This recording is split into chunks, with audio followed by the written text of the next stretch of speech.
আসসালামু আলাইকুম ওয়া রাহমাতুল্লাহি ওয়া বারাকাতুহু। আশা করি আপনারা ভালো আছেন। আমরাও আলহামদুলিল্লাহ ভালো আছি। তো নতুন আরেকটি ব্লগ নিয়ে আপনাদের সামনে আজকে শুরু করছি। তো আজকে আমি আমরা তো দুপুরেই উঠি ঘুম থেকে। সৌদি আরবে এরকম দুপুরে রাতে ঘুমায়, সকালেও ঘুমায়। তো দুপুর বলতে 11টা 10:30 থেকে। তো এখন বাজে 11:30। তো আমি এখানে নাস্তা বানিয়ে নিচ্ছি। আমার দুইটা বেবি ঘুমাচ্ছে, বড়টা উঠে গেছে, ছোটটা ঘুমাচ্ছে।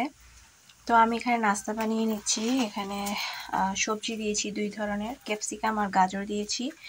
আর এখানে আমি নাস্তাটা বানিয়ে নিচ্ছি।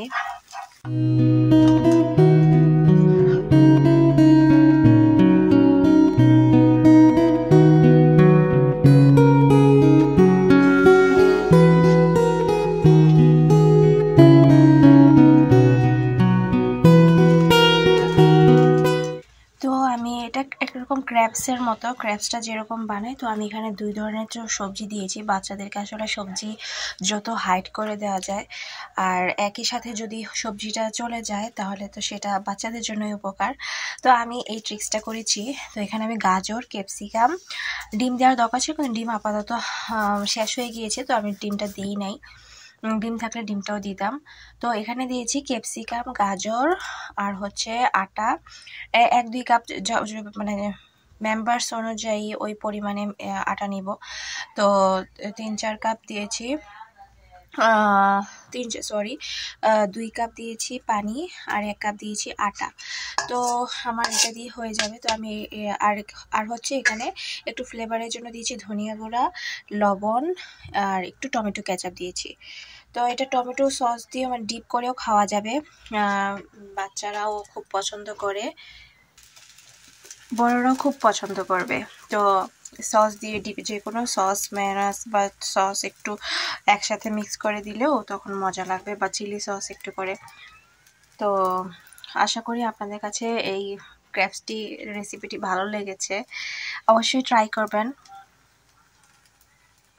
তার মধ্যে আমি চা খেয়ে নিয়েছি, দুধ চা। বাচ্চাদেরকে দিব আমি এই অলিভটা। তো এই অলিভটা অটোমেটিক মানে রেডিমেড আর কি, স্লাইস করাই থাকে, এই যে দেখতে পাচ্ছেন। তো এটাও দিব পাশাপাশি, ওরা খুব পছন্দ করে এটা। তো এখানে হয়েছে, আর এটা হচ্ছে লাস্ট। আর তার মধ্যে এই যে আমার বেবি উঠে গেছে, তো আমি দেখতে যাচ্ছি।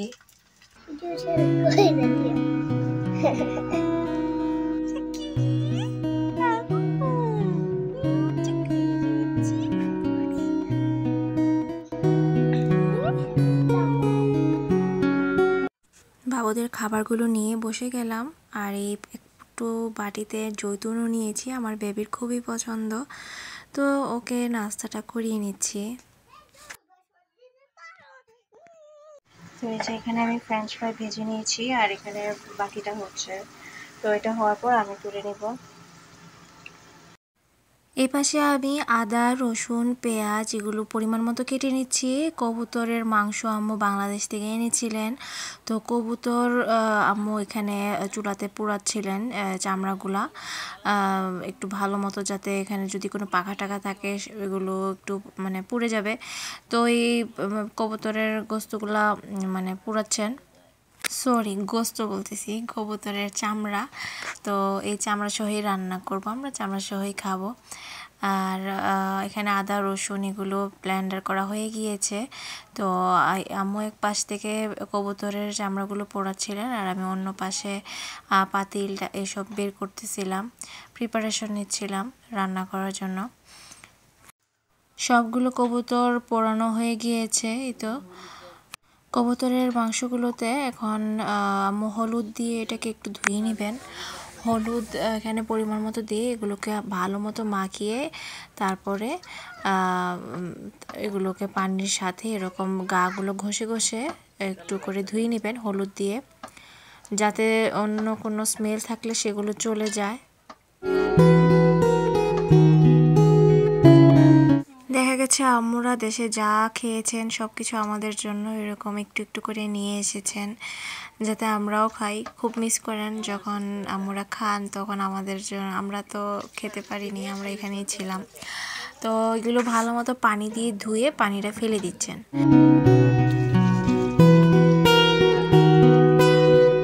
আর এখান থেকে 4টা বেগুন ছিল বড় বড়, একটু শুকিয়ে যাচ্ছে, তো চিন্তা করলাম যে এগুলো একটা দুইটা করে আমরা ভর্তা করে ফেলি, তাহলে খাওয়া হয়ে যাবে। তো এই পাশে ভর্তার জন্য চুলাতে দিয়ে দিয়েছি, আর অন্য পাশে ভাতটাও হয়ে গিয়েছে। তো আব্বুর খুবই ভর্তা পছন্দ, তাই ভর্তাটাও করে ফেলতেছি। আর এখান থেকে আম্মু মুরগিগুলো কাটতে বসে গেছেন। তো অন্য পাশে পেঁয়াজগুলো কেটেছেন, আর একটু মানে ওইখানে পেঁয়াজ একটু শর্ট পড়ে গিয়েছে, তো এখানে পেঁয়াজগুলো কেটে নিয়েছেন আর এখান থেকে কবুতরগুলো কেটে নিচ্ছেন। আর অন্য পাশে আমি কিছু সবজিও কেটে নিয়েছিলাম, লম্বা লম্বা কিছু বেগুন ছিল, বাংলাদেশি আলু ছিল, ক্যাপসিকাম, গাজর, কোসা, ক্যাপসিকাম এগুলো ছিল। তো এগুলো ভালো মতো কেটে ধুয়ে নিচ্ছি, যেন এগুলোতে যদি কোনো ময়লা থাকে সেগুলো চলে যায়। আর এখান থেকে আমি টমেটো কেটে নিয়েছিলাম, টমেটো কেটে একটু মশলা দিয়ে আমি এটা টমেটোর সাথে জাল করে নিচ্ছি, একটু বোনা বোনা করে। তারপরে আমি সবজিগুলো এদিক থেকে দিয়ে দিচ্ছি। বরবটিও নিয়েছিলাম, সরি বরবটির কথা ভুলে গিয়েছিলাম। তো ওইগুলো সবগুলো সবজি দিয়ে আমি আস্তে আস্তে করে নাড়িয়ে নিচ্ছি। আর এই পাশে আম্মু কবুতরের মাংস বসিয়ে দিয়েছেন। মাংস বসানোর জন্য এখান থেকে মশলা, মিক্স মশলা, আমাদের এখানে মিক্স মশলা পাওয়া যায়, মিক্স মশলা, আদা রসুন বাটা আর হচ্ছে পেঁয়াজ দিয়ে এটাকে ভালো মতো কষায় নিচ্ছেন।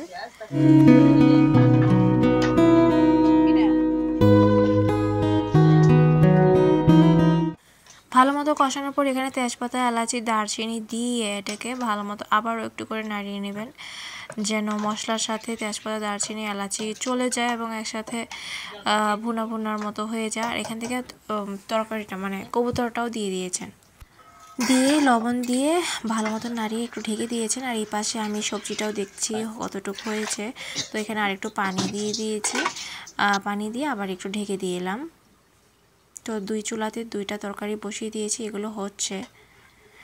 আর এই তো সবজিটা একটু পরপর নাড়াচ্ছি, দেখতেছি যে কতটুকু হচ্ছে, তো আবারও একটু ঢাকনাটা খুলে নাড়িয়ে দিচ্ছি। রান্না তো প্রায় শেষ, এখন একটু একটু করে দেখতেছি যে যখনই হবে তখনই চুলাটা বন্ধ করে দিব আর কি। এখান থেকে কবুতরের মাংসটাও হয়ে গিয়েছে, তো এটার চুলাটা এখনই বন্ধ করে দিব, একটু নাড়িয়ে নিচ্ছি।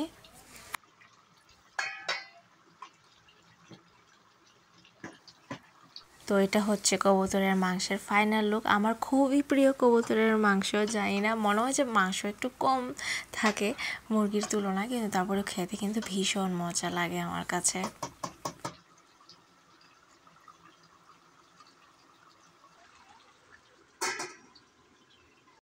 আর এখান থেকে বেগুনগুলো পোড়া হয়ে গেছিলো, আমি একটু ওটা চুলা থেকে নামিয়ে রেখেছিলাম যেন ঠান্ডা হয়। তো আমি এখানে বেগুনের খোসাগুলো ছাড়িয়ে নিচ্ছি খুব তাড়াতাড়ি করে, আর খুব স্পিডে দিয়ে দিয়েছিলাম।